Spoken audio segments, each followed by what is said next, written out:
শিক্ষককে আল্লাহ, শিক্ষার্থী ছাত্রকে রাসূলুল্লাহ। শিক্ষক এবং শিক্ষার্থী, একজন শিখায় আরেকজন শিখে, দুইজনের মধ্যে শিক্ষা যেটা এলম দেওয়া নেওয়া, এটা পারফেক্ট পরিপূর্ণ হওয়ার জন্য চারটা শর্ত আছে। এই চারটা শর্ত থাকতে হবে, না হলে শিক্ষা পরিপূর্ণ হবে না। এক নম্বরের শর্ত হলো যিনি শিক্ষক উনি পরিপূর্ণ জ্ঞানের অধিকারী হতে হবে, উনার মধ্যে জ্ঞানের কোনো ত্রুটি থাকতে পারবে না। শিক্ষক যদি নিজেই ঠিকমতো অঙ্ক না জানে, গ্রামার না জানে, মশালা না জানে, তাহলে ছাত্রকে কি শিখাবে? এই জন্য এক নম্বরের শর্ত কি? এক নম্বরের শর্ত কি? যিনি শিক্ষক উনি কি হবে? একদম পরিপূর্ণ জ্ঞানী হতে হবে। আচ্ছা, দুই নম্বরে শিক্ষক তো ভালো, কোনো কমতি নেই, কিন্তু ক্লাসের মধ্যে ছাত্র যারা ভর্তি হয়েছে সেখানে সব ছাত্র এক নয়।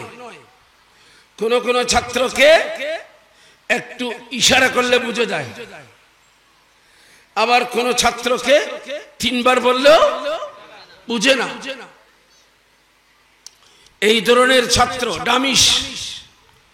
সে যদি ভালো শিক্ষক থেকে এলম শিখে তবুও তার লেখাপড়া পরিপূর্ণ কেয়া বলেন না।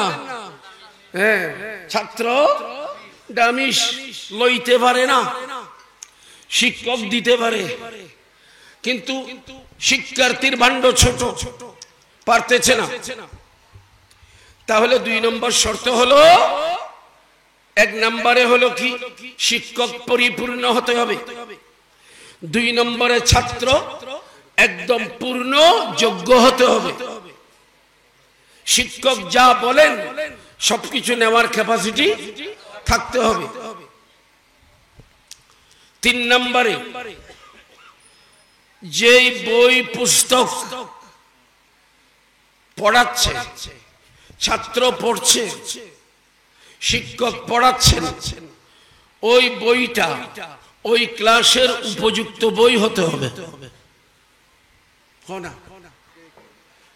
একটা ছাত্র ম্যাট্রিকের পরীক্ষা দেবে, ওই ছাত্রকে যদি ক্লাস 5-এর অঙ্ক বই শেখানো হয়, সে পরীক্ষার হলে গিয়ে আনসার করতে পারিব না।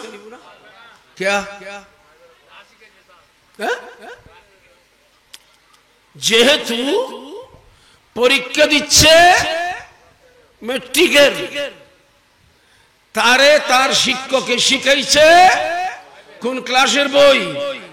5-এর বই। তো ক্লাস 5-এর বই পড়ে, দাখিলের কিতাব পড়ে সে আলিমের পরীক্ষা কেমনে দেবে? আলিমের পরীক্ষা পড়ে, বই পড়ে, কিতাব পড়ে সে কামেলের পরীক্ষা কেমনে দেবে? এই জন্য এক নম্বরে শিক্ষক উপযুক্ত হতে হবে, দুই নম্বর ছাত্র উপযুক্ত হতে হবে, তিন নম্বর যেই পুস্তক যেই কিতাব পড়ানো হচ্ছে ওই কিতাব ওই শ্রেণীর উপযুক্ত জ্ঞানের কিতাব হতে হবে। ইয়া মাথার ভিতরে ঢুকুন না, ঢুকুর ওই না মাথায় এই বেগিন খান দখার তো না, সিদিয়া খান দখার তো খন্দকার হল না, বুঝতে করত বই রইয়া দে ব্যাগ গুণ করত বই রইয়া যে তোর এডাইনি বোধ ওই তো মানুষ। কয়টা শর্ত বলছি এখন? বলছি কয়টা? হ্যাঁ, শিক্ষক উপযুক্ত, দুই নম্বরে ছাত্র উপযুক্ত, তিন নম্বরে যেটা বই যেটা কিতাব ওটা পরিপূর্ণ জ্ঞান আছে এমন হতে হবে। চার নম্বর শর্ত, এটাও গুরুত্বপূর্ণ। এটা কি? এটা হলো শিক্ষকের সাথে ছাত্রের একটা সুসম্পর্ক থাকতে হবে। ওই ছাত্রের আদব আখলাক ভালো, চরিত্র ভালো, এই কারণে সে শিক্ষককে সম্মান করে এবং শিক্ষকও এই কারণে ওই ছাত্রের প্রতি মন দিয়ে অন্তর দিয়ে তাকে লেখাপড়া করায়। অর্থাৎ শিক্ষক ছাত্রটাকে স্নেহ মমতা করে, আদর যত্ন করে, পড়াবার সময় শুধু তার দিকে চায় এবং ওই ছাত্রটাও শিক্ষককে শ্রদ্ধা করে, ওই শিক্ষককে সম্মান করে, মনোযোগ সহকারে শিক্ষকের কথাগুলো শুনে। কয়টা হলো শর্ত? এই চারটা যদি পরিপূর্ণ হয় তাহলে সেখানে লেখাপড়ায় আর কোনো ঘাটতি।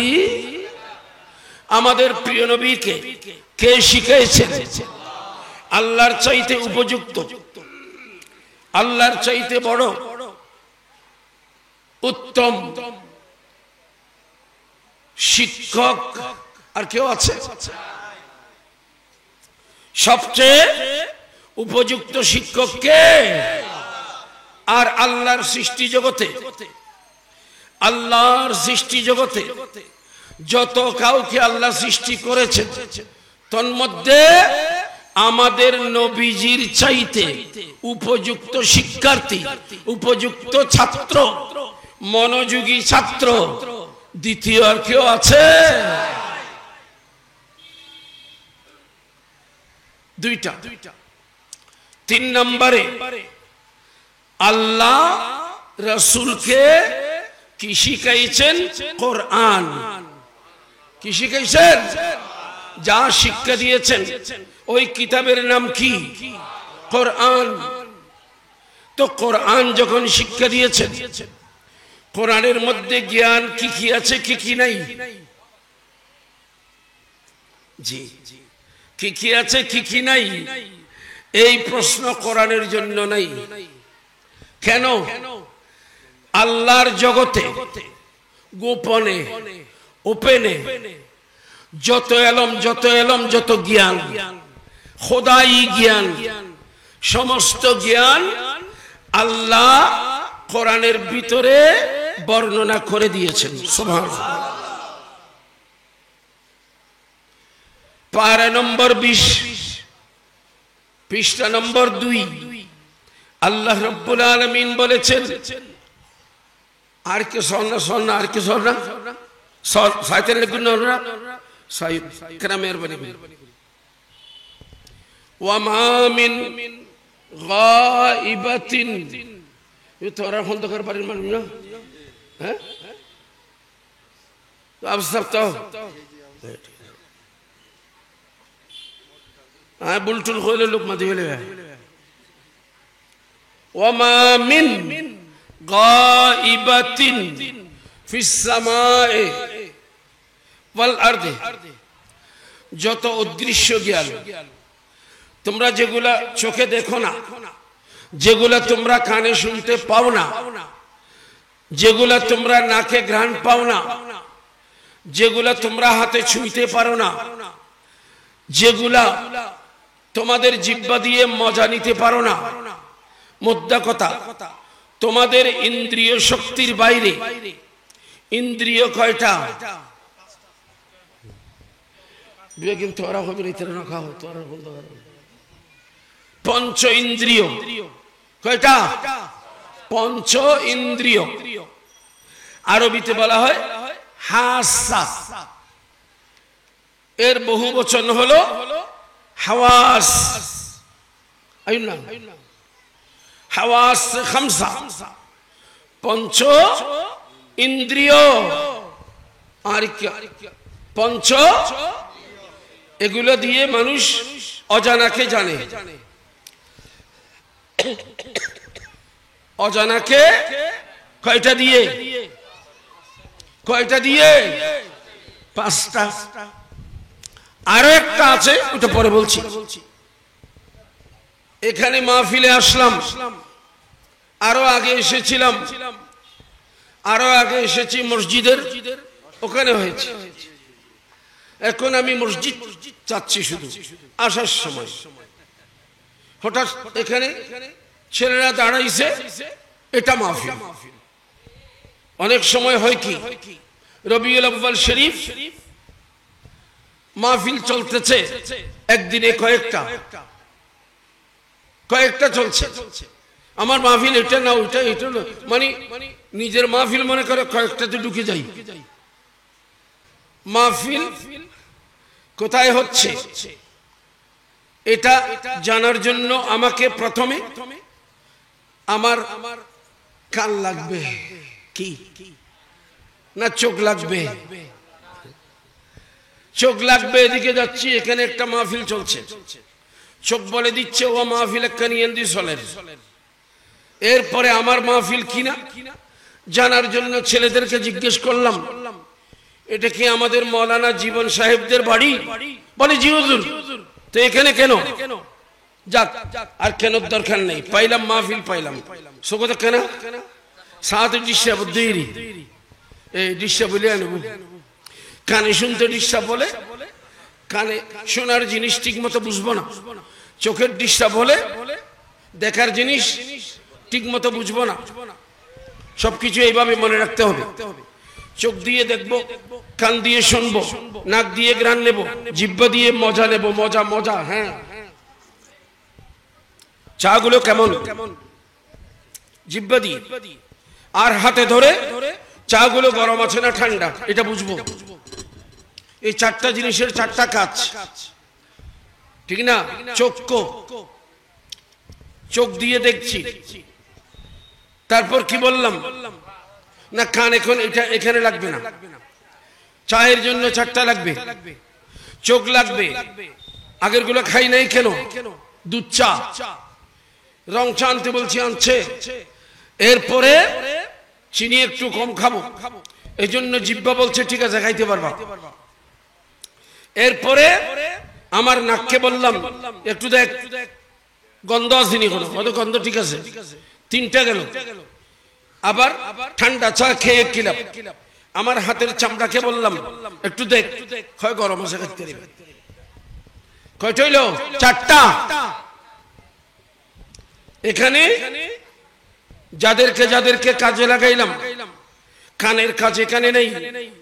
কানের কাজ হবে মসজিদে আজান হচ্ছে কিনা, ইমাম সাহেবের কেরাত ঠিক আছে কিনা, ইত্যাদি ইত্যাদি, যেগুলা কানের সাথে সম্পর্ক। এই পঞ্চ ইন্দ্রিয় এগুলো ঠিকঠাক থাকলে জিনিস চয়েস করতে, ওই জিনিসগুলো নির্বাচন করতে কোনো ভুল হবে না। প্যারে হাজরিন, আপনাদের খেদমতে আরজ করছি, এগুলো দিয়ে অজানাকে জানা হয়, অজানাকে জানা হয়। তো আল্লাহ রাব্বুল আলামিন শিক্ষক, তার চাইতে বড় শিক্ষক আর আমাদের নবী শিক্ষার্থী, এর চাইতে উপযুক্ত, এর চাইতে মনোযোগী ছাত্র আর কেউ আছে? 2 নম্বরে যে কিতাব শিখানো হয়েছে কোরআন, আল্লাহ বলেন এই কোরআন কেমন? বলছিলাম 20 নম্বর পারার 2 নম্বর পৃষ্ঠায়, ওমা মিন গায়বাতিন ফিস সামাই ওয়াল আরদ ইল্লা ফি কিতাবিম মুবিন।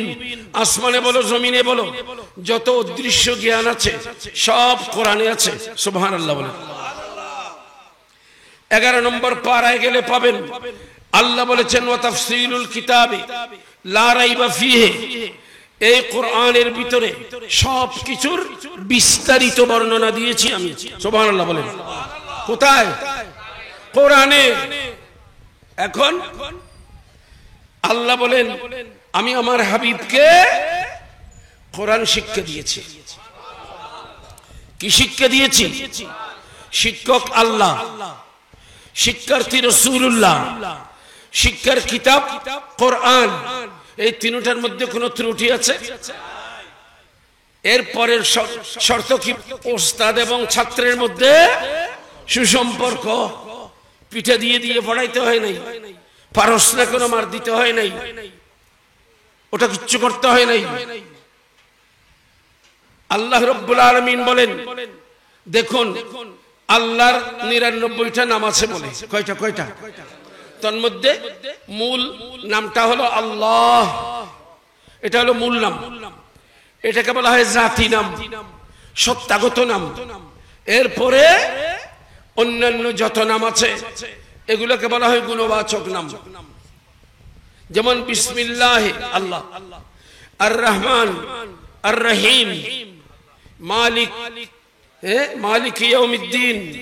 তো আল্লাহ শব্দ যেটা, এটা আসল নাম। এরপরে আর রহমান, এটা একটা গুণবাচক নাম। আর রহিম, এটা আরেকটা গুণবাচক নাম। এইভাবে করে করে তাহলে যিনি সত্তা, এই ব্যক্তিটা হাফেজ হলে ওনাকে বোঝায়, কোরআনের হেফজ। আলেম হলে উনি টাইটেল পাস করেছেন, ওনাকে বোঝায়।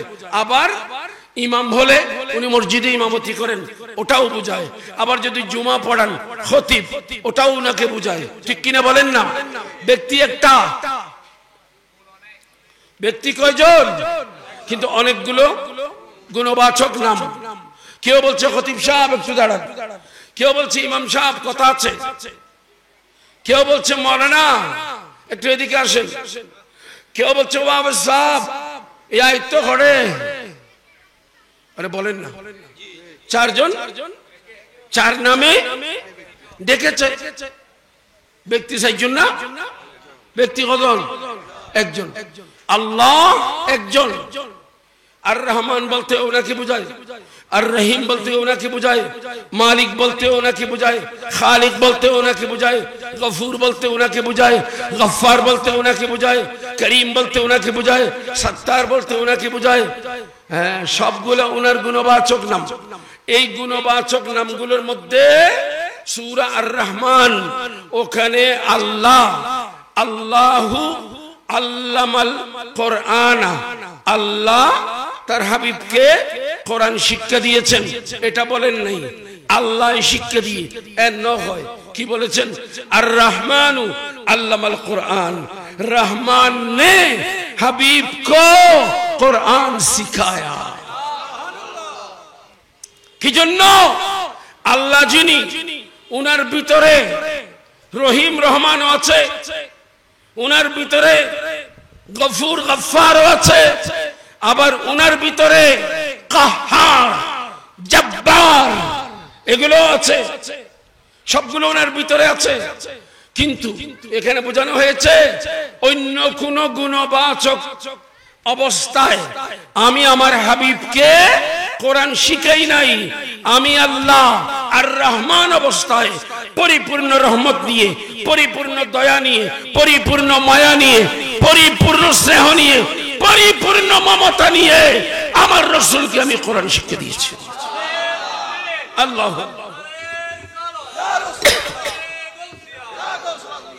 প্যারে হাজরিন, অতএব আল্লাহ এবং রাসূলও ওনারা পরস্পরের মধ্যে কি করেছেন? আল্লাহ খান্দকার, কে আবার অন্য কিছু মনে কিছু। খান্দকার মানি যিনি পড়ান, বলেন না, যিনি পড়ান। তা আল্লাহ পড়াইছেন, তো পড়াটা মন দিয়ে হতে হবে কিনা? পড়ানো মন দিয়ে, পড়া মন দিয়ে, তারপর সব ঠিকঠাক হবে। তাহলে সবার আগে কাজ করা না কাজকে জানা? নামাতের হোনা হোনা, সবার আগে কাজ জানা। जानना पहले, मानना बाद में। पहले जानो, पहले जानो, न जानोगे तो मानोगे क्या? पहले जानो। अब हम जो महफिल करते हैं, ये जो महफिल मीलादुन नबी है, नहीं नहीं, महफिल ईद है, मीलादुन नबी है। हम करते हैं, क्यों करते हैं? क्या फायदा है? क्या नफा होगा? আমাদের কি লাভ হবে? কেন রাসূলকে পেয়ে আমরা খুশি? এটা জানতে হবে। কি করতে হবে বলে? জানতে হবে। না জানলে করবে না। অথবা অথবা জানার মধ্যে যদি ত্রুটি হয়, দোষ হয়, তাহলেও মানার মধ্যে কি হবে? দোষ ত্রুটি হবে। এই জন্য জেনে নিতে হবে। অনেকক্ষণ আমি আপনাদেরকে নিয়ে এই কথাগুলো বললাম, আপনাদের বংশগত কথাগুলো আমি আপনাদেরকে একটু লাইট দেওয়ার চেষ্টা করেছি। কতক্ষণ পারব? সময় 8:30, সেখানে 15 মিনিট লেস হয়েছে, তাহলে 8:30, 9:30, 10:30, 2 ঘন্টার চাইতে বেশি করা যায় না। ওদিকে 15 মিনিট যখন, এদিকে 15 মিনিট সামনে যেতে পারে। তো আমি আপনাদেরকে শুধু আপনাদের বংশগত কথাগুলো বোঝানোর জন্য আমার অনেকক্ষণ প্রয়োজন হয়েছে। নিজেকে চিনতে হবে, নিজেকে, ঠিক কিনা বলেন না? মান আরাফা নাফসাহু ফাকাদ আরাফা রাব্বাহু। যে নিজেকে চিনে সে তার আল্লাহকে চিনে। সৃষ্টির মাঝে সবচেয়ে উত্তম সৃষ্টি মানুষ, ঠিক কিনা? মানুষের চাইতে উত্তম আর কেউ আছে? নাই। কেন? আল্লাহ বানান নাই। সোজা উত্তর, আল্লাহ সবার চেয়ে সেরা করে মানুষকে বানিয়েছেন। এই জন্য মানুষ সবার সেরা। তাহলে সবার সেরা যারা, তারা যে কোনো কিছুতে অন্য সৃষ্টির চাইতে মানে, সম্মানে, মর্যাদায়, সবকিছুতে উপরে থাকবে, ঠিক কিনা বলেন? আমাদের বাংলাদেশ বর্তমান সংসদীয় পার্লামেন্ট, তার মানে আমাদের এখানে প্রধানমন্ত্রী শাসিত, এখানে রাষ্ট্রপতি শাসিত নয়। যাকে রাষ্ট্রপতি বানানো হয়েছে একদম নির্বাহী ক্ষমতা ওনার উপর নয়। নির্বাহী ক্ষমতা কার উপর? প্রধানমন্ত্রীর উপর। এরপরেও বলবো, যখন ওনাকে রাষ্ট্রপতি বানিয়েছেন, ক্ষমতা যদিও প্রধানমন্ত্রীর হাতে আছে, এরপরেও পদবীর হিসাবে রাষ্ট্রপতি, ওই পদটা একটু উপরে, সম্মানজনক পদ। এখন যদি প্রধানমন্ত্রী অফিস থেকে বের হয়ে ভিজিট করার জন্য, আমাদেরকে গতকাল ফেসবুকে দিয়েছে যে 2 তারিখ হুজুর কিবলা মাদ্দাজিল্লাহুল আলী জামিয়া ভিজিট করবেন,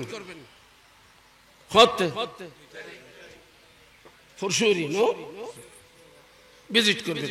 আমরা যেন সঠিক সময়ে ক্লাসে উপস্থিত থাকি, এটা বলেছেন। তো এখন প্রধানমন্ত্রী কি করবেন?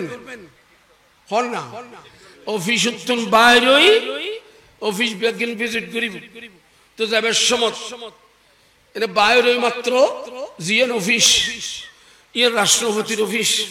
সাপোজ আঁকে আর গেই নবা একা মশালা বুঝে বেলা করতে না, বাইরে মাত্র হার অফিস, রাষ্ট্রপতি, প্রেসিডেন্ট।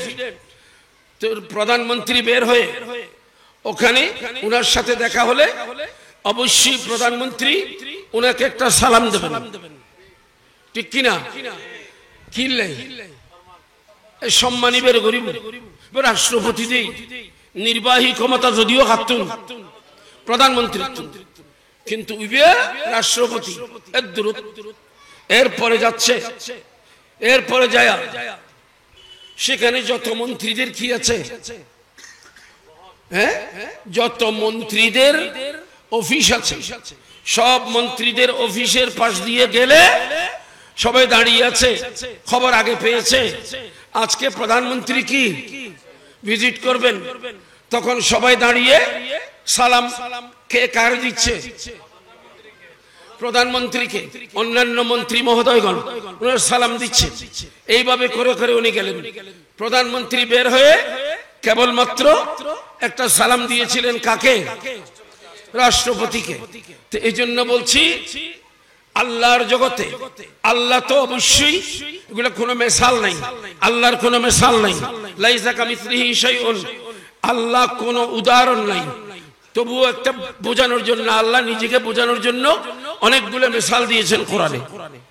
এই মিসালটা এই জন্য দিচ্ছি, আল্লাহ সবকিছুর উপরে। রাষ্ট্রপতি কে বলেন না? আল্লাহ। তো আল্লাহ যদি ভিজিট করেন তখন আল্লাহ যদি রাষ্ট্রপতি বললাম, আর প্রধানমন্ত্রী হচ্ছেন আমাদের নবী। প্রধানমন্ত্রী কে? আমাদের রাসূল। উনি প্রধানমন্ত্রী, উনি প্রাইম মিনিস্টার। পরিচালনার দায়িত্ব যাদেরকে দিয়েছেন সেখানে আল্লাহর হাবিব প্রধান। তো আল্লাহর হাবিব মাথা ঝুকালে কুর্নিশ করলে, সিজদাবনত হলে একজনের সামনে হবেন যিনি সবকিছুর খালিক এবং মালিক। এরপরে আমার নবী চাঁদের সামনে দিয়ে যায়, সূর্যের সামনে দিয়ে যায়, তারকামালার সামনে দিয়ে যায়, আরশের সামনে দিয়ে যায়, কুরসির সামনে দিয়ে যায়, লৌহের সামনে দিয়ে যায়, কলমের সামনে দিয়ে যায়। যার যার যার সামনে দিয়ে আমার রাসূল যাবেন, সবাই রাসূলকে সালাম দেবেন, রাসূল কাউকে সালাম দেবেন না। কেন? আমার রাসূল কি প্রধান, সৃষ্টির মধ্যে প্রধান। তাই এটা যখন বুঝেছেন তো এটাও বুঝে নিতে পারেন কোনটা, যে আমরা খলিফাতুল্লাহ আলাল আরদে। আল্লাহ বলেছেন আমি আদমকে আমার খলিফা বানিয়েছি। ইনসান জাতি আল্লাহর কি খলিফা। এই পৃথিবীতে ইন্নী জাইলুন ফিল আরদে খলিফা, আমি খলিফা বানাচ্ছি। তাহলে ইনসান আল্লাহর খলিফা, আল্লাহর প্রতিনিধি, প্রধান হচ্ছেন আল্লাহ। আমাদের মাথাটা ঝুঁকবে, আমরা সিজদা করব, আমরা কুরনিশ করব, ইবাদত করব, বন্দেগী করব কেবল একজনের, উনি হচ্ছেন লা ইলাহা ইল্লাল্লাহ।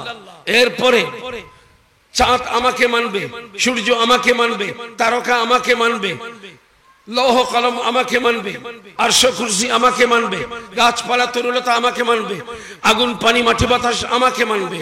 আমি কারো সামনে মাথা ঝুঁকাবো না।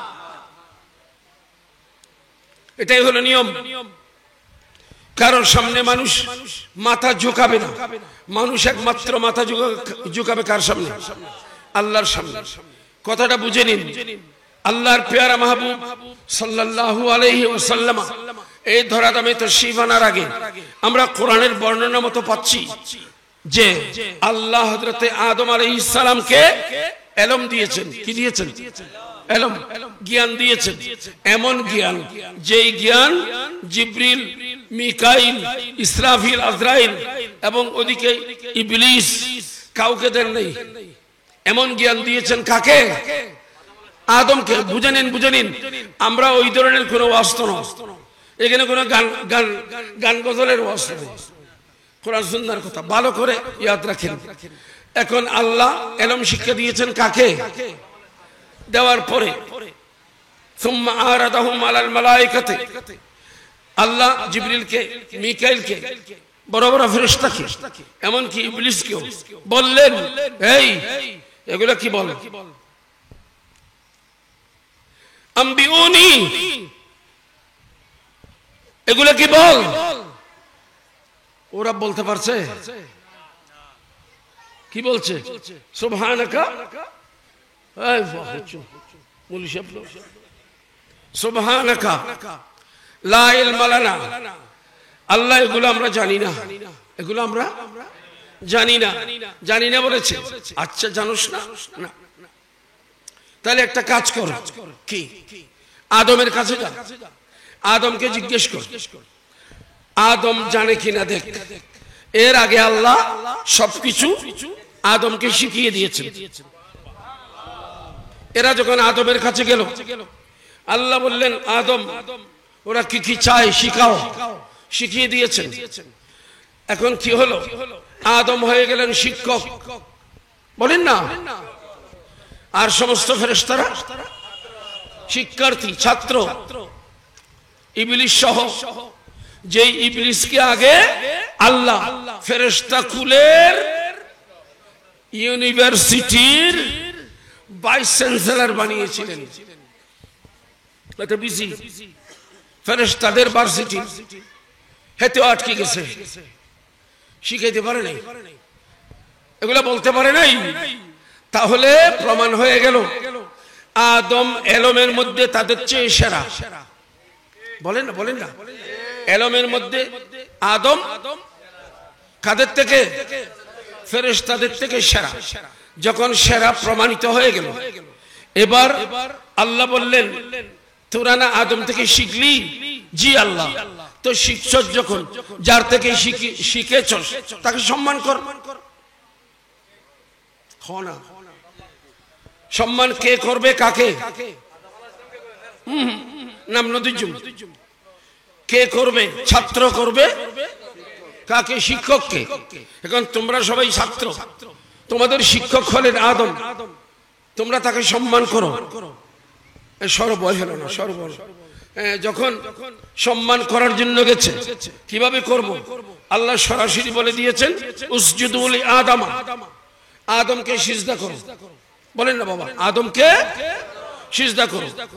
বলার সাথে সাথে কোন উচ্চ বাচ্য না করে, কোন প্রশ্ন নাই, কিছুই নাই। ফাসাজাদু লি আদম, যারা ফেরেশতা এরা আদম করে সিজদা করে ফেলেছে। সুবহানাল্লাহ বলেন। এরা সিজদায় চলে গেছে। দাঁড়িয়ে আছে কেবল একজন ইবলিস, সে দাঁড়িয়ে আছে, তার কোমর বাঁকা হয় না, সে ঝুঁকে না। আল্লাহ তাকে ধমক দিয়েছেন, বুঝানোর চেষ্টা করেছেন, সে বুঝেও না, ধমকেও তার কোনো চমক হয় না। সে আল্লাহকে যুক্তি দিয়ে বুঝায় আদমকে সিজদা। বলে কেন? আনা খায়রুম মিনহু, আমি আদম থেকে সেরা। যে মর্যাদাগত নিচে হবে সে উপরওয়ালাকে করবে। এখানে আদম আমার থেকে নিচে, আর আমি আদম থেকে উপরে। কি বলিস? কেমনে? তুই ভুলে গেছিস তো? হ্যাঁ, আমারে কি দিয়ে বানিয়েছিস তুই জানোস না? আমারে বানিয়েছিস কি দিয়া? খালাকতানি মিন নার, আমারে বানিয়েছ আগুন দিয়া। ওয়া খালাকতাহু মিন তিন, আর আদমকে বানিয়েছো মাটি দিয়া। তো মাটির থেকে আগুন সরস, এটা তার হিসাব আর কি, এটা তার যুক্তি। আগুন থেকে মাটি নিচে, মাটির থেকে আদম আগুন উপরে, তো আমার সিজদা করব, আমি কেমনে করব? আল্লাহ বললেন ইদ আমার তো সিজদা করার জন্য আদেশটা তো আমি করেছি।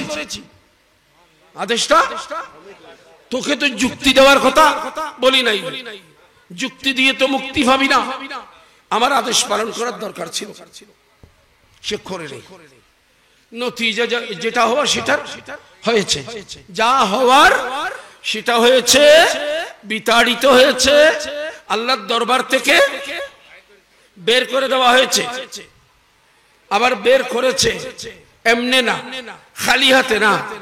আগে যেগুলো দিয়েছিল, রহমত দিয়েছেন, রহমত দিয়েছেন, এলম দিয়েছেন, খারে খারে খারে শয়তান রে খনে আল্লাহ এলমও দিয়ে রহমতও দিয়ে বেগিন দিয়ে। কিন্তু এখন যখন কথা মানে নাই, যুক্তিবাদী হয়ে গেছে, আল্লাহ বলেন চলে যা। তবে আগের গুলো নিয়ে ফেললাম, খালি হাতে তোকে তাড়াচ্ছি না, খালি হাতে যাবি না, তোকে আমি আরেকটা দিচ্ছি। ওটা কি? ওয়া ইন্না আলাইকা লানাতি ইলা ইয়াউমিদ্দিন, একদম কিয়ামত পর্যন্তের জন্য রহমতের জায়গায় লানত, অভিশপ্ত করে আমি তোকে বের করে দিলাম। আল্লাহর কথা না মানলে, ইজ্জতওয়ালার ইজ্জত না রাখলে, সম্মানের সম্মান করতে না জানলে কি হয়? লানত পায়। কি পায় বলেন না? লানত পায়। শয়তানই প্রথম ওই ব্যক্তি যে সম্মানের সম্মান বুঝে নাই, করে নাই, বেয়াদবির কারণে আল্লাহ তাকে লানত দিয়ে তাড়িয়ে দিয়েছেন। এবার আমি আপনাদের খেদমতে আরজ করি, তাহলে আমাদের নবীজি দুনিয়াতে আসার আগে সম্মান করার পদ্ধতি যতগুলো আছে, তার মধ্যে একটা পদ্ধতি কি ছিল? সিজদা করা, খনার বাজি কি ছিল? যেমন আমরা বসে আছি, এখানে বসে আড্ডা মারছি, ওদিক থেকে আমাদের একজন হুজুর শিক্ষক স্যার আসতেছেন, আমরা সবাই কিন্তু ওনার ছাত্র, এখানে আমরা বসে আছি, কেউ খেয়াল করে নাই আর কি, একজনে খেয়াল করছে এই স্যার ঠিক না বলেন না, দাঁড়িয়ে গেছে, কিরে কি ব্যাপার? হ্যাঁ, দুবাই থেকে ছেলে একটা আসছে, অনেক পয়সা উপার্জন করেছে, দেশের ছেলেরা যুবকরা তার পেছনে পেছনে হাঁটে, হ্যাঁ পেছনে পেছনে হাঁটে, সে একদম দামি সিগারেট, কি সিগারেট, বেনসন মেনসন এগুলো খায়, তুই একটু একটা ফাইবেল্লাই তোর ওয়ার ফাহুদুন, তো এইভাবে করতে করতে এক জায়গায় সে সিগারেট পান করতেছে, এরা তার সাথে তার দিকে দিয়ান, ওই বেটা এক টান দিয়ে সিগারেটটা নিচে ফেলে জুতার নিচে দিয়ে ওটাকে কি একদম নষ্ট করে ফেলেছে। আচ্ছা ওরা বলে কি রে বেটা, বড় লিখি দেখাচ্ছস, পয়সাওয়ালা হয়েছস, এত দামি সিগারেট এক টান দিয়ে ফেলে দিচ্ছিস, আমাদেরকে দিতি, কি কয় বুঝতে পারে নাই। কিছুক্ষণ পরে ওই দিক থেকে একজন লোক আসছে, হ্যাঁ তখনই সে তার কদম বুঝি করছে, পায়ে ধরে সালাম করছে, কেমন আছে রে? তখন এরা বুঝছে তার মানে এ সিগারেটটা ফেলে দিয়েছে কেন, না ওই মুরব্বী দেব, স্যার হোক, বাপ হোক, চাচা হোক, মুরব্বী, যিনি সিগারেট পান করা অবস্থায় দেখলে বেয়াদব বলবে, কি বলবে? তাহলে আমাকে বেয়াদব বলার চাইতে এটাই ভালো আমি ফেলে দেব, বেয়াদব সাব্যস্ত হতে চাই না। মুরব্বীকে আদব করতে গিয়ে সে দামি সিগারেটটা পায়ের তলে বিষ্ট করেছে। কখন হাতে টাঙার তলে দিয়ে দে মারে মাহনা, মুরব্বীরই তো চোখে দেখিয়ে দেয়, এতন ফেললে না, এতন তো টানের, যখন চোখে দেখেছে তখন ভয় চলে এসেছে।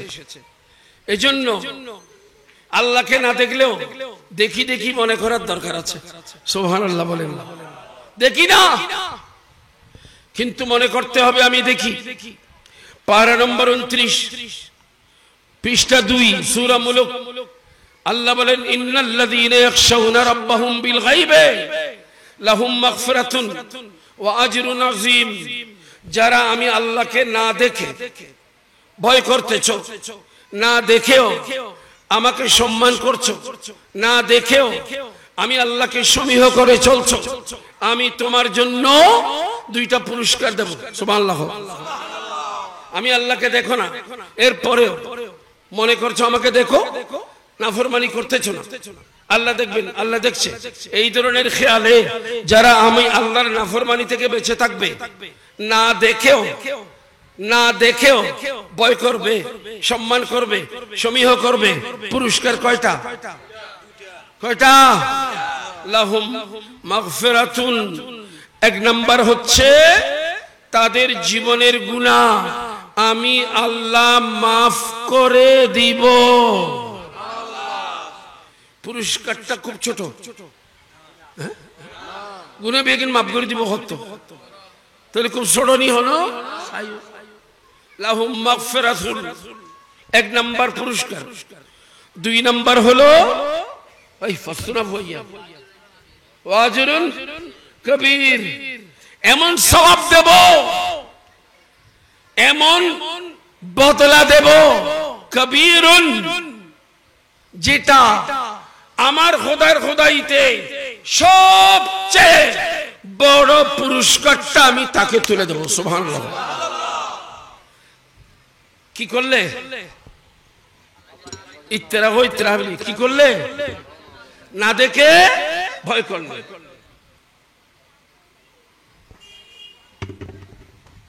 মনে রাখবেন, আর কথা আর বাড়াবো না। আমি আপন কথা যেটা, এটা বেশি নেই, এটা আমি বলছিলাম যে হিসাব হলো, হিসাবে হবে 10:30। আর 15 থেকে 20 মিনিট আছে, এর চাইতে বেশি যাইতে পারবো না। ভাই এর তুমি বেশি যাইতে পারছি কুলম পরিবে তুই সব বক্তা এসা পাচ্ছি না নয় না মাশাআল্লাহ। ঠিক আছে, লক্ষ্য করেন ভালো করে। তাহলে মানুষের আমাদের যে কোনো কাজ শুদ্ধ হওয়ার জন্য, কাজ ছোট হলেও পুরস্কার বড় পাওয়ার জন্য, নিজের জীবনের অপরাধগুলো ক্ষমা পাওয়ার জন্য আমাদেরকে আল্লাহকে না দেখলেও মানতে হবে, না শুনলেও মানতে হবে। আল্লাহকে না দেখে না শুনে, আমার চোখের বাইরে, কানের বাইরে, আমার আকলের বাইরে, জ্ঞানের বাইরে, তবু আল্লাহকে মানতে হবে। যদি মানি, আমি আমার জীবনের সমস্ত গুনাহ থেকে মার্জনা পাবো এবং আমি সামান্য বান্দা, আমার যত সামান্য নেক কাজ, এই নেক কাজের জাযা, এই নেক কাজের সওয়াব আল্লাহ বলেন কল্পনা করতে পারবি না, এত বিশাল সওয়াব দেব।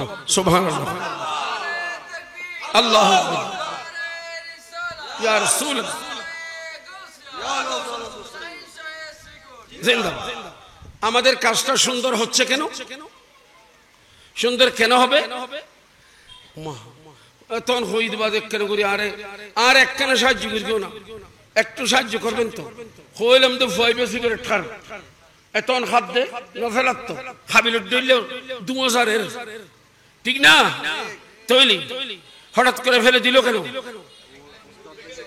হ্যাঁ, মুরব্বীকে সে দেখেছে, মুরব্বীর চোখে এখনো সে পড়ে নাই, মুরব্বী দেখে নাই, সে মুরব্বীকে দেখেছে, ঠিক এই অবস্থায় সে ফেলে দিয়েছে। অতএব আমাদের সকলের উপরে আল্লাহ আছেন, সে আল্লাহ যদি দেখেন, সে আল্লাহ যদি দেখেন তাহলে তো বড় কথা।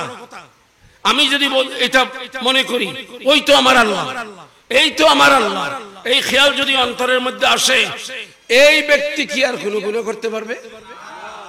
আমার শাহিনশাহ শ্রীকোট বানিয়ে জামিয়া আল্লাহর প্যারা নবীর নূরানী বংশধরে 39তম যিনি বংশধর আল্লামা হাফেজ কারি সৈয়দ আহমদ শাহ শ্রীকুটি রহমতুল্লাহ আলাইহি, উনি যখন রেঙ্গুনে ছিলেন, ওনার কাছে ওখানকার একজন নেতা, নেতা তো পয়সাওয়ালা, কাউকে পরোয়া করে না, এই ধরনের একজন নেতা, ওখানকার নয়, বার্মিস নয়, তাও ওইদিকে আসছে, হুজুর मैं भी बायत करूंगा, আমিও বায়াত করব, আপনার হাতে বায়াত হব, तो मेरा एक शर्त है। मेरा क्या है? शर्त है। क्या शर्त बाबा बोलो? कि मैं शराब पीता हूं, मुझे शराब पीने की इजाजत देनी पड़ेगी। বুঝছেন কথা? আমি কি খাই? আমি মদ পান করি, আমি বায়াত হব, তবে আমাকে বায়াত হলেও মদ পান করার পারমিশন, অনুমতি দিতে হবে, তাইলে বায়াত হব। হুজুর বললেন বহুত আচ্ছা, খুব ভালো, তো तूने मेरा मुझे एक शर्त लगाया, তুমি আমাকে একটা শর্ত দিয়েছো যে তুমি আমার হাতে বায়াত হলেও কি খাইবা? মদ খাইবা, শরাব খাইবা, তো मेरा भी एक शर्त मानो, আমার থেকে একটা শর্ত মানো। বলে ও क्या? मेरे सामने न पीना। কি? আমার সামনে, আমার সামনে পান করিও না। আপনার সামনে, আপনার এখানে আসলে কেমনে পান করব? আপনার সামনে তো পান করবো না। जी जी ठीक है, आपने मुझे परमिशन दिया कि मैं शराब पीऊंगा और मैंने आपका शर्त मान लिया कि आपके सामने न पीऊंगा। शर्त হয়ে গেল, বায়াত হয়ে গেল। এরপরে ব্যক্তি যেখানে শরাবখানা, শরাবের কারখানা, সেই শরাবের ব্যবসায়ী ছিল, শরাব বানাবার কারখানা ছিল, সে ওখানে বসে সবকিছু করেছে। মদ খানার সময় এসেছে, মদ খাবে। এরপরে সবাই বন্ধু বান্ধব নিয়ে আড্ডা শুরু হয়েছে। এই অবস্থায় মদ ঢেলেছে, খাবে, কিন্তু কেউ দেখে নাই।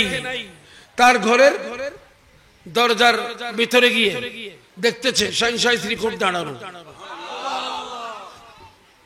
হাত থেকে বোতল পড়ে গেছে, কেউ দেখে নাই। অন্য কেউ আশ্চর্য হয়ে গেছে, তার আশ্চর্য হওয়ার কিছু নাই। সে বলেছে শরাব পিনে কি ইজাজত মুঝে দেনা है, আমাকে শরাব পান করার ইজাজত দিতে হবে। আমার শাইনশাই শ্রীকুট বলেছেন मेरे सामने न पीना, अब तो मुर्शिद आ गया, सामने पीना मुमकिन नहीं, पॉसिबल नहीं, इम्पॉसिबल। हाथ से बोतल गिर गया, पान करते পারে নাই। কাউকে কিছু না বলে তোমরা এখানে থাকো, একটা বদ্ধ করে চলে গেছে, বদ্ধ করে রুদ্ধদ্বার, একদম সবকিছু জানালা দরজা সবকিছু বন্ধ। সেখানে গিয়ে যেই না মদের বোতল হাতে নিয়েছে, তখন হুজুর কিবলা সেখানে উপস্থিত। মানে আমি কথা লম্বার দরকার নেই, সে যেখানে মনে করেছে, বলা হচ্ছে সে টয়লেটে ঢুকেছে, বাথরুমে ঢুকেছে, শরাবের বোতল নিয়ে, সেখানেও হুজুরকে উপস্থিত পেয়েছেন। এখানে ওবা রুমত গিয়েরি এডে টয়লেটে তো হুজুর আজিব না, হুজুর হুজুর জানান ইয়েন বাথরুম করিবে লাগিয়ে দো, ইতার বাসাবে লাগিয়ে দে। শর্ত ছিল মেরে সামনে না পিনা, तू जहां कहीं जाए, अल्लाह का वली, अल्लाह का दोस्त अपने मुरीद को बचाने के लिए हर जगह हाजिर हो गया। এখন যেই বান্দা সর্বত্র আমার আল্লাহ আছেন, আমার আল্লাহ আছেন, আমার আল্লাহ দেখছেন, আমার আল্লাহ দেখছেন, সেই বান্দা কোনদিন হারাম খাবে, সুদ খাবে, ঘুষ খাবে, মিথ্যে বলবে, ব্যাপারটা চলবে, মা বাবাকে গালি দেবে, বলেন না বাবা, আল্লাহর ওলিদের সামনে নবীদের শানে গুস্তাখি করবে, করতে পারবে না। কেন? এই তো আল্লাহ, এটা আল্লাহ দেখছেন, এই তো আল্লাহ দেখছেন। প্যারে হাজির, তাহলে আমাদের কর্মকাণ্ড, আমাদের কাজকর্ম শুদ্ধ হওয়ার জন্য যত শর্ত আছে, তার মধ্যে একটা শর্ত, একটা বিষয় হলো কি না বুঝুন, আমি আল্লাহকে দেখছি, আমি আল্লাহকে দেখছি, আমি আল্লাহকে দেখছি, এ বিশ্বাস। এজন্য হাদিসে জিবরিল বলে একটা হাদিস আছে, যেখানে হযরত জিবরিল আমিন আলাইহিস সালাম কিছু কথা নিয়ে রাসূলের দরবারে এসেছিলেন, কথাবার্তা হয়েছিল, এই জন্য ওটার নামে হয়ে গেছে হাদিসে জিবরিল। তো সেখানে হযরত জিবরিল আমিন আলাইহিস সালাম জিজ্ঞেস করেছিলেন, হুজুর ইহসান বলে একটা কথা আছে, ইহসান প্রথমে জিজ্ঞেস করেছেন ঈমান কাকে বলে, রাসূল উত্তর দিয়েছেন। এরপর 2 নম্বর ইসলাম কাকে বলে, রাসূল উত্তর দিয়েছেন। এর 3 নম্বর প্রশ্ন হলো হুজুর ইহসান কাকে বলে। আল্লাহর হাবিব তখন উত্তর দিয়েছেন, ইহসান বলা হয় তোমার ইবাদত, তোমার বন্দেগী, তোমার সিজদা, তোমার রুকু, তোমার বসা, তোমার খাড়া হওয়া, দাঁড়ানো, সবকিছু আল্লাহর সামনে এভাবে হতে হবে যেন তুমি আল্লাহকে দেখতেছো। আনতাবুদাল্লাহ কান্নাকা তারাহু, এইভাবে হতে হবে। আর যদি তোমার ক্যাপাসিটি না কুলায়, তোমার মনের মধ্যে যে ইতস্তত ভাব, কই কই এই ধরনের যদি মনোভাব থাকে, তাহলে আমি রাসূল তোমার জন্য দ্বিতীয় আরেকটা ধাপ, এর নিচে সবচেয়ে উপরে কোনটা, আমি আল্লাহকে দেখছি। যদি ওটা না পারো তাহলে এটাতে থাকতে হবে, এর নিচে আর নেই। ওটা কি? আল্লাহ আমাকে দেখতেছেন। কাজ কি হয়ে যাবে? সব কাজ শুদ্ধ হয়ে যাবে, সব কাজ শুদ্ধ হয়ে যেতে বাধ্য। যদি এটা মানি, ইহসানকে যদি মানি, যদি কাকে মানি বলেন না, ইহসানকে যদি মানি, ইহসান এটা সবার উপরে হিসাব। প্রথমে ঈমান, প্রথমে পারমিশন, এডমিশন, এডমিশন না বুঝো না বাবা? হ্যাঁ, স্কুলে, কলেজে, মাদ্রাসায় ছাত্ররা পড়বে, লেখাপড়া করবে, যার মন যখন চায়, যতক্ষণে চায়, যেই দিন চায়, ওভাবে গিয়ে ক্লাস বসবে। রাস্তার ছেলে, হেঁটে যাওয়া ছেলে, এর ওর ছেলে, সবাই যেতে পারবে? যদি ওখানে কি করতে হয়, আগে এডমিশন নিতে হবে। কি নিতে হবে বলেন? এডমিশন নিতে হবে। এডমিশন নিয়ে ফর্ম ফিল আপ করে সেখানে ছাত্রের অঙ্গীকার আছে, আমি এই আইন টাইনগুলো মানি, সবগুলো দিয়ে সে একটা দস্তখত করবে। এরপরে তার গার্ডিয়ান, তার অভিভাবক, তার একটা কলাম আছে, সেখানে অভিভাবক বলতেছে আমার ছেলেকে আমি এখানে ভর্তি করাতে চাই, আমার ছেলে এই প্রতিষ্ঠানের যাবতীয় আইন কানুন মেনে চলবে, যদি না মানে তাহলে তাকে যেই শাস্তি দেবে সেই শাস্তি মানতে সে বাধ্য থাকবে। এবার অভিভাবক দিয়েছে সাইন, এগুলো কিন্তু অভিভাবকও লেখে নেই, ছাত্রও লেখে নেই, কর্তৃপক্ষ ফরমের মধ্যে লিখেছে, এগুলা মেনে ওখানে সাইন দিয়ে তারপর যে ভর্তি হয়েছে সে ক্লাসে যেতে পারবে। এডমিশন ফেলেলি মেট্রিক পাস করি ফেলে বলে, হ্যাঁ, গহিরা আলিয়া মাদ্রাসা এটা কামিল পর্যন্ত আছে, রাউজান দারুল ইসলাম মাদ্রাসা কামিল পর্যন্ত আছে। এখন এডমিশন নিয়ে, এডমিশন নিলি কি কি কামেল ফার্স্ট হিসাব আমার না মাথায় না, তাহলে এডমিশন নেওয়ার পরে কি কাজ? রেগুলার ক্লাস, ঠিক না? রেগুলার ক্লাস করতে হবে, লেখাপড়া করতে হবে। এডমিশনের নাম হলো কলমা, ঈমান। রেগুলার ক্লাসের নাম হলো ইসলাম। কথা বুঝাতে পারলে আমি নিজেকে সার্থক মনে করব। অনেক বুঝাইছি, আজকে খন্দকার বাড়িয়েছে, এত বুঝানোর দরকার আমার ছিল না। এরপরেও আমাদের খন্দকার বাড়ির ভাইয়েরা, এরা দোকান থেকে বোধহয় আসে নাই, অথবা এসে ঘরের থেকে বের হয় নাই, মাহফিলে আসে নাই, আমি জানি না।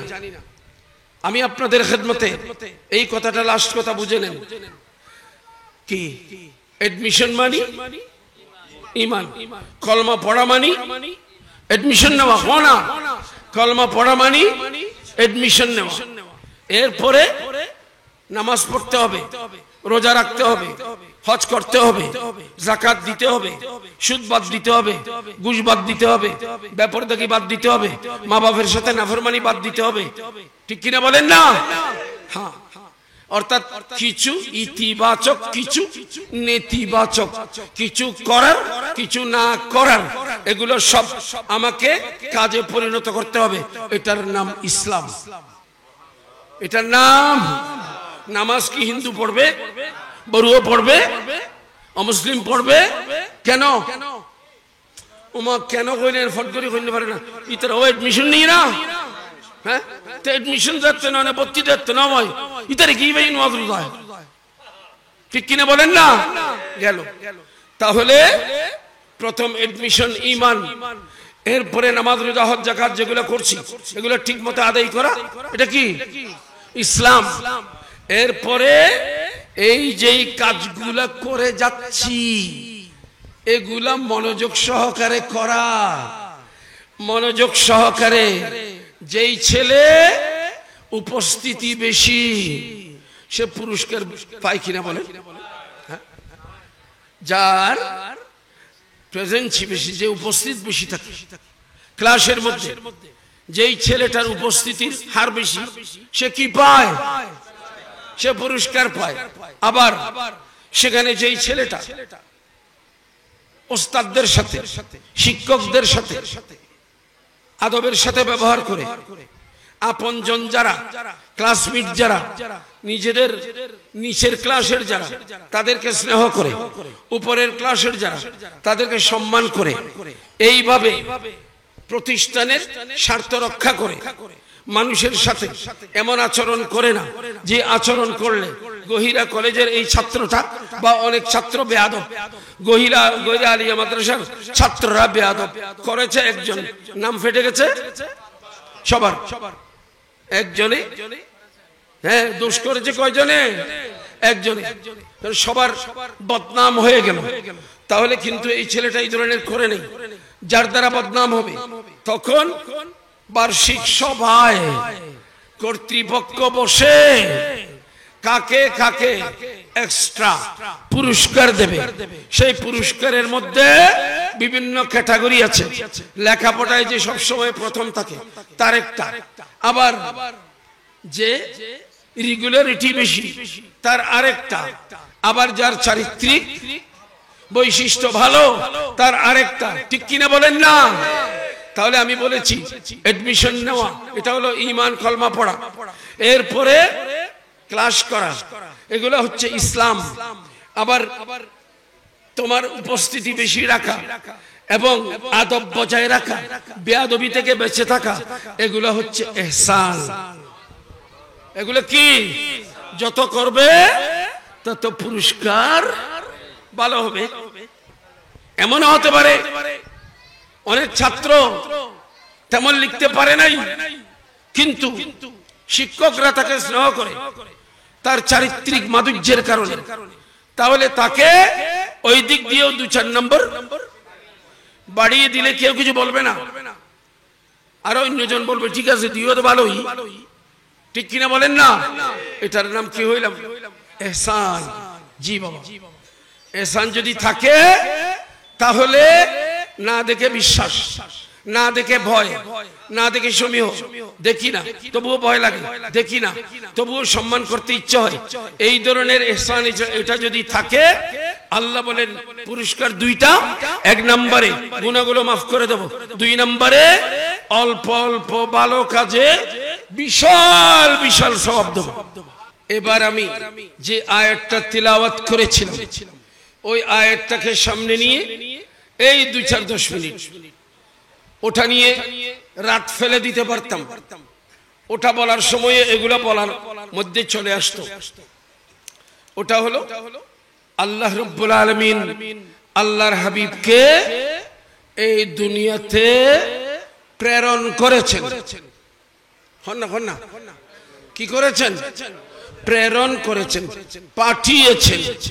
আমাদের ব্যাপারে আল্লাহ বলেছেন ইয়া আইয়ুহান নাসু উবুদু রাব্বাকুমুল্লাযী খালাকাকুম।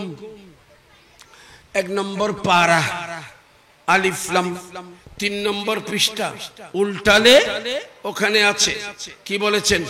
ও মানব জাতিরা, তোমরা ওই সত্তার ইবাদত করো যিনি তোমাদেরকে সৃষ্টি করেছেন। কি করেছেন? সৃষ্টি করেছেন। জি, পারা 4 পৃষ্ঠা 16 ইয়া আইয়ুহান নাসুত্তাকু রাব্বাকুমুল্লাযী খালাকাকুম মিন নাফসিন ওয়াহিদা। আল্লাহ বলেছেন ও মানব জাতি, যেই আল্লাহ তোমাদেরকে একজন থেকে সৃষ্টি করেছেন, অর্থাৎ আদম থেকে সৃষ্টি করেছেন, তোমরা সেই আল্লাহকে ভয় করো। তাহলে ভয় করো, ইবাদত করো কার?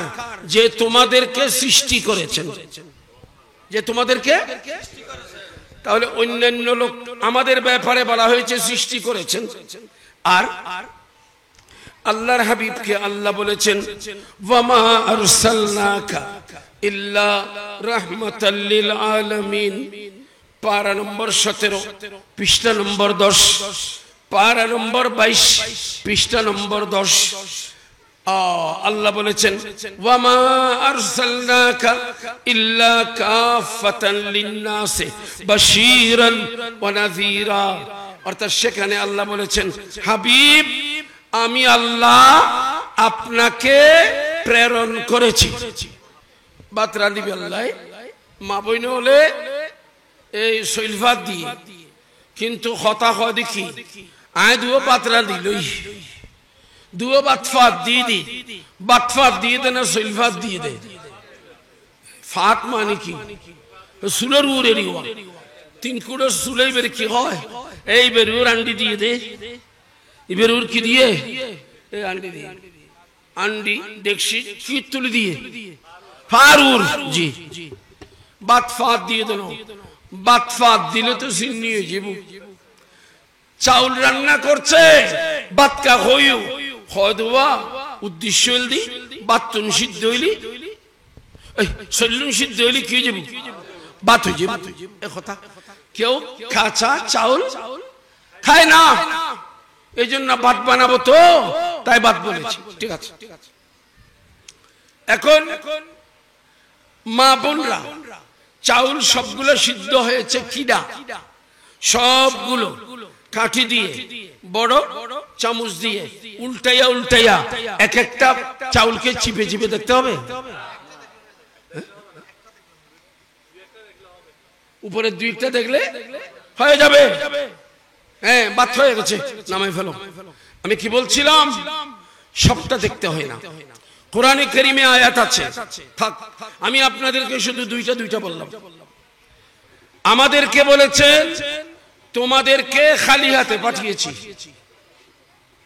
পারা 7 পৃষ্ঠা 18 ওয়ালাকাদ জিতুমুনা ফুরাদা কামা খালাকনাকুম আউওয়ালা মাররাতিন ওই মানুষেরা তোদেরকে পাঠিয়েছিলাম খালি হাতে কিন্তু খালি রাখি নাই বড়া করে দিয়েছি এখন তোরা আবার আমার কাছে আসছস খালি হাতে গেলি যে খালি খালি ন রাখি কিন্তু আইবের সময় আবার কি খালি হাতে ইসুস ওয়া তারাকতুম মা খাওয়ালনাকুম ওয়ারা যুহুরিকুম যা যা দিয়েছিলাম সব দুনিয়াতে দিয়েছি দুনিয়াতে রেখে চলে আসছস জি আসছি খালি যাচ্ছিও খালি কিন্তু খালি ছিলাম না আল্লাহ খালি রাখেন নাই কিন্তু রাসূলকে বলেছেন হে রাসূল আমি তো আপনাকে পাঠিয়েছি আমি আপনাকে খালি হাতে পাঠাই নাই হুয়াল্লাযী আরসালা রাসূলাহু বিল হুদা ওয়া দীনিল হক রাসূলকে আল্লাহ পাঠিয়েছেন খালি হাতে নয় কিছু দিয়ে বলেন বলেন কিছু দিয়ে পাঠিয়েছেন তাহলে রাসূল খালি হাতে আসেন নাই এবার আপনাদের খেদমতে আরজ করব রাসূল যা যা যা নিয়ে এসেছেন আল্লাহর দরবার থেকে কি বললাই রাসূল নিজে হেবেল্লাই নিজে বগরি বললাই হ্যাঁ নিজে সুগরি বললাই না জিনা কি জন্য এনেছেন মানুষকে বিলাবার জন্য আল্লাহর বান্দাকে দেওয়ার জন্য রাসূলের কাজ ওয়াল্লাহু ইউতি ওয়া আনা কাসিম আল্লাহ আমাকে দিতে আছেন আর আমি বন্টন করতে আছি हमको देने के लिए अल्लाह ने रसूल को भरा हुआ भेजा खाली हाथ न भेजा रसूल बरात এসেছেন আমাদেরকে দেওয়ার জন্য বলেন আমাদেরকে দেওয়ার জন্য সবচেয়ে যেই কথাটা এই 2 মিনিটে কথাটা শেষ এটা হলো আমাদেরকে রাসূল যা যা যা যা দিয়েছেন তন্মধ্যে সবচেয়ে উল্লেখযোগ্য একটা বিষয় যেটা পেয়ে আমরা ধন্য যেটা পাওয়ার কারণে আমরা সবকিছুকে দামি বানাতে পারি সেই জিনিসটা হলো উন্নত চরিত্র ওটা কি উন্নত চরিত্র যেখানে যাবেন কলমা পড়ার ভিতরে সেই চারিত্রিক উন্নত চরিত্র আছে নামাজ পড়ার মধ্যে আছে ইবাদত বন্দেগীর মধ্যে আছে যে কোন জায়গাতে যে কোন কাজ করার হোক বলার হোক শোনার হোক ধরার হোক ছোঁয়ার হোক যা কিছু করব যা কিছু বলবো সবকিছুর মধ্যে সুন্দর চরিত্র যেটা সুন্দর হবে সেটাই উত্তম ওটাই কি আল্লাহ রাব্বুল আলামিন বলেন হে আমার হাবিব, ওয়া ইন্নাকা লাআলা খুলুকিন আযীম। এরে কথা কোন আসিল তো কত কিন কথা, কিন্তু খন্দকার বাড়ির ইতরার উদ খন্দকার শিখাইতে আর তুমি বহুত তঙ্গি মনরে কিনে কইনি বাড়ি তারা খন্দকার কারে হয়, খান্দকার কারে হয়। খান্দকার মানি সমাজত তুমি সবচেয়ে উত্তম হয় না, চেয়ারম্যান, মেম্বার, এমপি, মিনিস্টার, উন কইদনো খায়রুকুম মান তাআল্লামাল কুরআন ওয়া আল্লামাহু, যারা শিখায় শিখে। আমি আল্লাহর দেওয়া এই ইলমের ভান্ডার আমার নবীকে দিয়েছি, সেই কোরআনকে যারা নিজেরা শিখে, যারা শিখায়, তারা হলো সমাজে সবচেয়ে উত্তম। এবং ওদেরকেই ফার্সি ভাষায় খানদকার বলা হয়। লেখা পড়না লিখনা পড়না जो सीखते हैं और सिखाते हैं। আপনাদেরকে ওটা বলতে বলতে আমার সময় গেছে। মনে রাখবেন, সবচেয়ে আমাদের দামি জিনিস কোনটা? উন্নত চরিত্র। কি বলেন না? উন্নত চরিত্র। নামাজ পড়িবার সময় খুরার ভান্ডা ডগর গেলি ইবে নামাজ হইব না, হয় না? ঠিক মতো যদি আমি রোজাটা না রাখি, মাঝখানে রোজাকে নষ্ট করি, এটা রোজা হবে না। আমি যদি লক্ষ লক্ষ টাকা খরচ করে হজে যাই, সেখানে যদি আমার ইচ্ছা মতো আমি চলি, ওটা হজ হবে না। যাকাতের মধ্যে যদি আমি বিলাসিতার জন্য, নাম ফাটানোর জন্য যদি আমি মানুষকে যাকাত দেই, এটা হবে না। সবকিছুতে একটা উন্নত চরিত্র আছে। আমার আল্লাহ বলেন, হাবিব আমি তো আপনাকে পাঠিয়েছি কি জন্য? রাসূল বলে দিচ্ছেন, আমি প্রেরিত হয়েছি লে উতাম্মিমা মাকারিমাল আখলাকে, তোমাদের চরিত্রকে উন্নত করার জন্য। বান্দা থাকো ফরশের মধ্যে, এই জমিনে আরশে ওয়ালা খোদা তোমাকে দেখে যেন খুশি হয়ে যায়, এইভাবে গঠন করার জন্য আমি রাসূলকে পাঠানো হয়েছে। আল্লাহ বুঝার তৌফিক দান করুন। আমি যে সময়টা পেলাম, এটা মালিকের ইচ্ছা। রব্বুল আলামিন মাহফিল যারা করেছেন, মাহফিলের জন্য যারা সহযোগিতা দিয়েছেন, মাহফিলে যারা এসেছেন বসেছেন, এই দিক কোন শেয়ার কতিন খাইলে দে হংকা পড়ে ও ইন্দি বইরু ইন্ডিয়া ইনি শেয়ার কিন খালি দিও ইনার মাওলানা জীবন তারারে বোধহয় ডেকোরেশনে পয়সা যারা দিই মাল্লা। হ্যাঁ, তোরা মাহফিল করতে কখন হন? হ্যাঁ, নামাতের উদ্যোগ শেয়ারিং ডেকোরেশনে মুফত দিই না।